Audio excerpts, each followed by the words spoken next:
দ্রুতগতি বলেরো পিকআপের ধাক্কায় প্রাণ গেল এক ব্যক্তির। এলাকায় শোকের ছায়া। ঘটনার বিবরণে জানা যায়, কাঠিগড়া সমষ্টির কালাইন বাজার থেকে পঞ্চম খণ্ডে ভৈরবপুর যাওয়ার পথে দ্রুতবেগী একটি বলেরো পিকআপের ধাক্কায় প্রাণ হারান নিজামুদ্দিন নামের এক ব্যক্তি।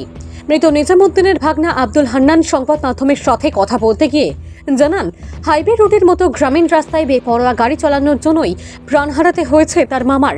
তিনি প্রশাসনের কাছে দাবি জানান যে এই রাস্তায় বেপরোয়া গাড়ি চালানো রোধ করতে রাত্রিবেলা ট্রাফিক পেট্রোলিংয়ের ব্যবস্থা করার জন্য এই পরিবারের উপার্জনকারী ব্যক্তি হিসাবে একমাত্র নিজামুদ্দিনই ছিলেন। তার মৃত্যুতে পরিবারের অবস্থা বিরাট সংকটের মুখে। তাই এই পরিবারকে আর্থিক সাহায্য করার জন্য তিনি আসাম সরকারের কাছে দাবি জানান।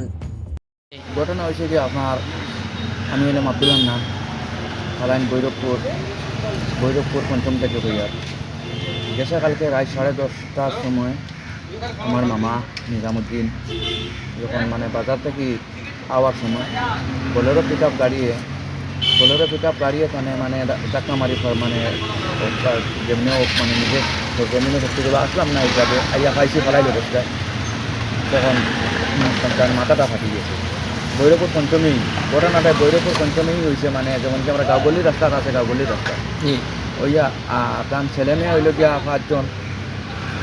5টা ছেলে মেয়ে, এক ছেলে বিয়া দিছেন আর বাকি ছেলেগুলা 3টা ছেলে বিয়ার বাকি, এক মেয়ে বিয়ার বাকি রয়েছে, আর এক মেয়েও বিয়ার বাকি রয়েছে।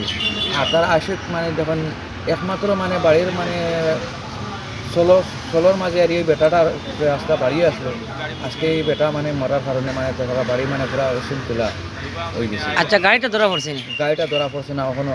সিসি ক্যামেরা চাওয়া ওর, কিন্তু কোনো সিসি ক্যামেরার গাড়ির এত স্পিড আসলো, গাড়ির নম্বর প্লেটটা শো করেন না, নম্বর প্লেটটা শো না। এখন আপনি প্রশাসনের কিতা চাই? এখন আমি প্রশাসনের সেটাও চাই যাতে আমরা ওটা সুবিচারটা পাই, জেলা যেন আজকে এইগুলো এক ঘটনা হয়েছে আর একদিন আমার হইতো না হইয়া কোনো বিশ্বাস নাই হইব, আইজ হয়েছে আর একদিন আরো জন দিলে ঘটতো না, যাতে ও কারণে আমি প্রশাসনের সেটাও চাই।